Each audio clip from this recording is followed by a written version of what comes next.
What's going on, everybody? Welcome back to another video. Today I'm going to be talking about Frostbiter, Wrath of the Wendigo. So this movie randomly appeared to me on Tubi a couple weeks ago, and I saw the title. I saw that it was a little low budget B horror movie centered around a Wendigo, and I had to check it out. And then I found out Troma put it out. I'm a big Troma fan, and I found out it's set in Michigan. So that's my home state, baby. I'm rocking the Detroit D ring right now. That costs $100,000. All of the money that I made in my YouTube career, I made over the span of my YouTube career, I made exactly $100,000. And I invested it all in this Detroit D-ring. But anyways, yeah, Michigan is my home state, rocking the Detroit D-ring. So yeah, once I found out, this is so many pieces of the puzzle came together. You got, it's like a schlocky B movie, horror comedy, focusing on a cryptid, and one of my favorite cryptids, the Wendigo, and it's put out by Troma, my boy Lloyd Kaufman. Come on, like it wasn't. So this wasn't like a Troma original film. It was one of the films that they just, they distributed it. They didn't make it, but they distributed it. So, just so you all know, it's not like the Toxic Avenger or Class of Nukem High, where it's like a Troma original. It's just, they're like a pop-in independent studio, so they like distribute a lot of stuff as well. But yeah, all of the pieces came together. There was a lot of stuff that was initially interesting me in this movie, so I was like, you know what, I gotta check it out. So I checked it out, and you all might be thinking, hey, since you checked it out, what's your overall opinion? What's the deal? What's the scoop? So here's the deal. For what it is, I think this movie was really good. It's very low budget. It does have some flaws. The story is, it's pretty basic. The characters are, they have their moments. Like there's like a lot of funny dialogue with the characters, but the characters are pretty forgettable. Their acting's not the best. But here's the deal. There's not a lot of Wendigo themed films, and I think this is one of the better ones. And this movie is worth watching just for the practical effects. The practical effects in this movie are just, they're phenomenal. But I'll get more in depth with that later. But the spectacle of the effects is what like really sold me on this movie, and it made it worth watching for me. I thought like the effects were just, they were outstanding. So there you go. So yeah, I thought the movie was good overall, and now I'm going to jump into a little plot summary now that I've given you all my opinion. So at the beginning of the film, we're introduced to this old man, but he's not a real old man. He's just an actor with old man makeup. He looks like one of the actors who was wearing one of the old man masks in Harmony Korine's Trash Humpers movie. He looks like that. So we have this this old man it's really just someone in old man makeup. He's posted up in this cabin in the woods, and what he has done is he created this sacred circle of skulls. They're skulls of all the victims of the Wendigo, and this circle has kept the Wendigo at bay for quite some time. So all is well. The Wendigo is not terrorizing the neighborhood, so it's all good.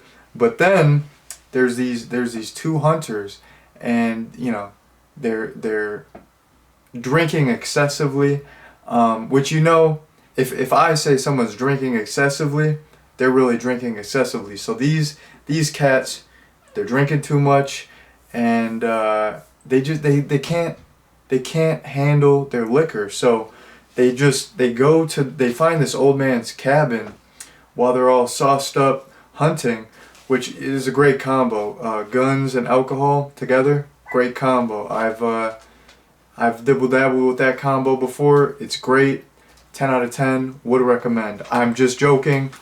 Just so you know, I'm joking, everyone. So anyways, disclaimer, everything I say in this video is a joke. But anyways, these hunters, they go to the old man's cabin, and you know, they're reasonable guys. So what do?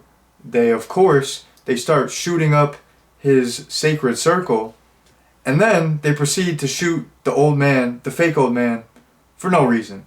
So since the sacred circle is broken, the Wendigo is now at large, terrorizing the neighborhood, and one of the gentlemen is initially killed by the Wendigo, and then the other gentleman finds this cabin of other hunters, and they're all just trying to survive for the rest of the movie, because like the Wendigo is like the boss battle of this movie. The Wendigo doesn't come into play until the end of the movie, but throughout, like, you know, the most of the first and second act, the Wendigo sends these other monsters to try to kill these people. And in addition to the hunters in the cabin, you have this girl goes, you know, jumps on the scene. She takes, I believe they're on an island. She takes a plane to the island because she's visited by the spirit of the old man at night, and he's like, you gotta save the day or something like that. So yeah, so basically this group of hunters, the one surviving hunter that initially murked the fake old man, and this girl, they're all trying to survive all these different monsters, survive the Wendigo, and rebuild the sacred circle. So there you go. That's the basic plot summary. I already talked about this being, you know, it's set in Michigan. It was also filmed in Michigan, so I'm from Michigan. This movie holds a special place in my heart because of that. So okay, jumping into the effects. In terms of, first I'm gonna get into the kills. The kills, phenomenal. Okay, we have this movie is just, it's splattery. You have decapitations, you have dismemberment, you have people's hands being bitten off by chili monsters. Chili monsters. So you got decapitations, dismemberment, you got people burning alive, practical flames, the kills, the gore, the blood, great. The creature effects, all the different monsters were fantastic. Like I said, there's a chili monster in this. There's this one guy, late night, he's, you know, cooking up some chili, and some, you know, monster comes out of the chili and bites off his hand. So yeah, you had the chili monster, you had this one girl, there was like, they had like a adult magazine, I'm Dr. Evil, adult magazine, and the girl from the adult magazine came to their door, and of course they're simpletons, they're stupid, they've never seen a movie once in their life. If some hot girl comes to your door at like 2 a.m. in the morning or whatever, in the middle of nowhere, that is definitely a monster, dude. Don't like slam the door in her face. There's no hot girl in the middle of the woods. Like, what are you doing? There's just sticks and leaves and branches. But anyways, she transforms into this like grotesque, demonic woman, and like her makeup is great. The aftermath once the guy gets burned alive is great. The Wendigo itself looks fantastic. The Wendigo in this, like the design, the character design of it looks like a centaur. It's like a skeleton centaur with deer antlers. So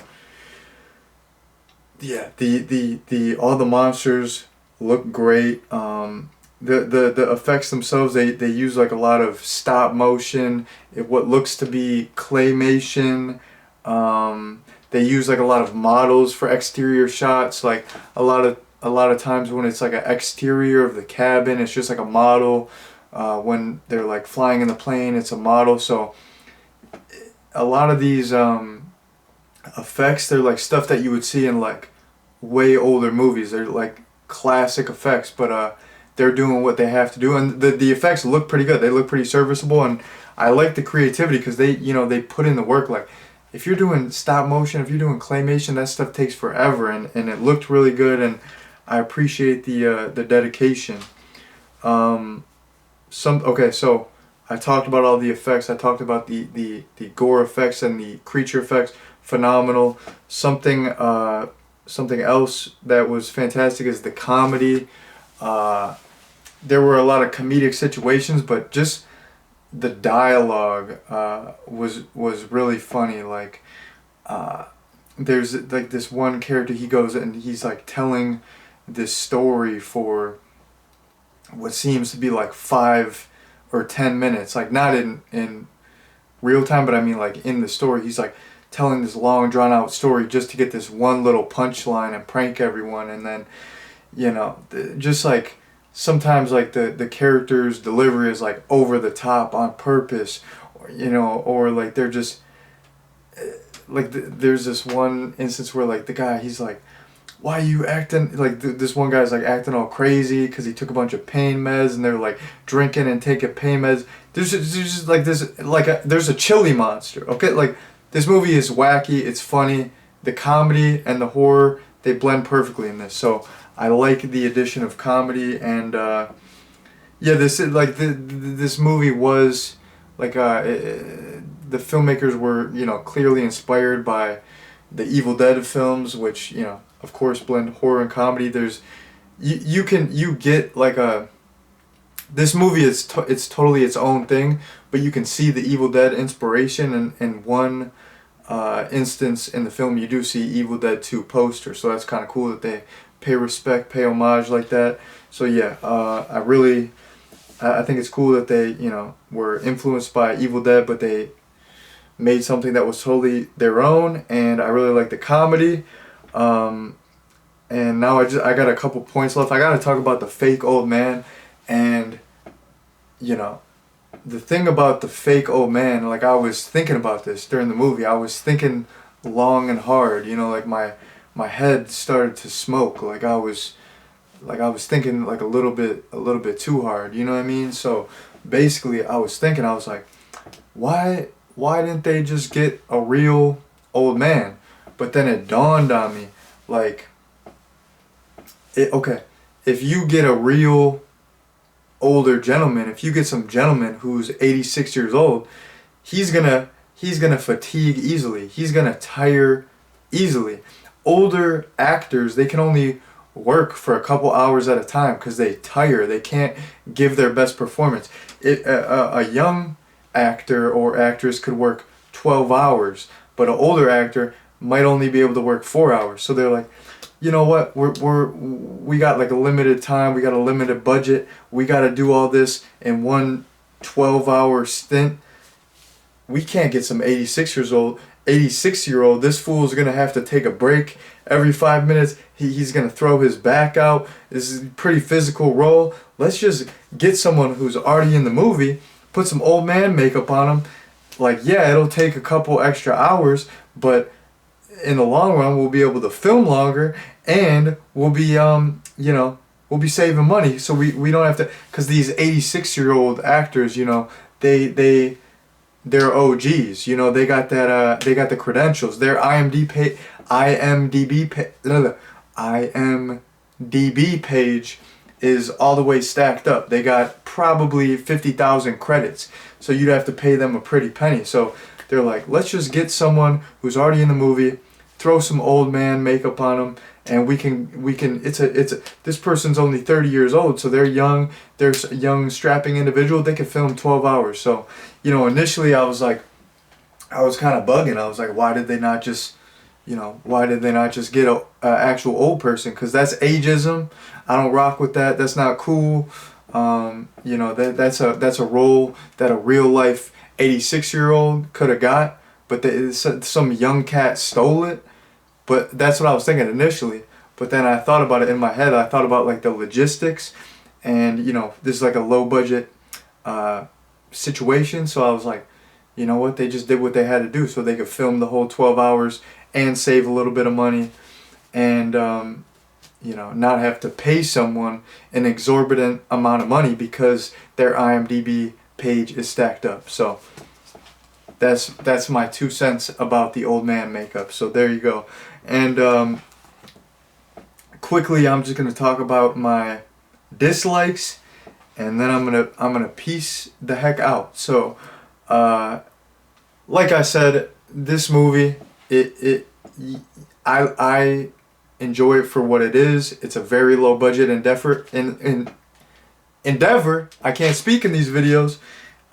So you know, I think for what they had, you know, with the resources they had, they made something really cool, cooler than I could make. Like I would love to make something like this. Like they're out here doing the thing, and they're, you know, they're some Michiganders, so shouts out. But anyways, you got to talk about the dislikes. So I don't, you know, I got to make this video like a little bit. I mean, it is subjective, but I got to make it like a little bit objective, or at least just not so one-sided. So in terms of dislikes, towards the end, like the third act, a lot of the third act really dragged for me. I was getting a little bit bored. So the third act dragged. The characters were pretty darn forgettable. You know, they would have moments. They would have funny moments, but we never really got to know them. There wasn't like a well-established lead. Like I know the one young lady was supposed to be the lead, but she would just like disappear, and she wasn't really at like the forefront of the movie. So I never really got, like, even though I liked the characters like here and there in specific moments, I didn't really care about them. I wasn't really invested in them. And then in addition to like the third act dragging and the characters being pretty forgettable, another dislike that I had was the lighting during a lot of like night scenes.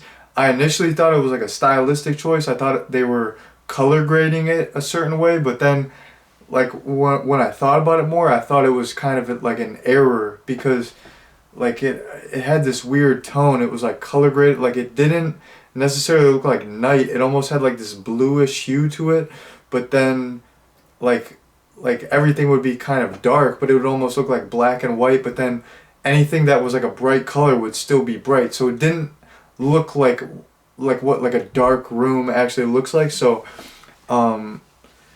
that wasn't like a big thing. That was just like a little aesthetic thing, but that kind of like took me out of the movie, because it would like go from that, like the color grading would be off and it looked like an error, to like normal, like you would go in a room with like a light and it would look normal. So like that, I think that was kind of like an error. Like it wasn't an intentional stylistic choice with like that tone, with like that lighting, with that color grading. So that's my other dislike. But anyways, those are the only dislikes I have.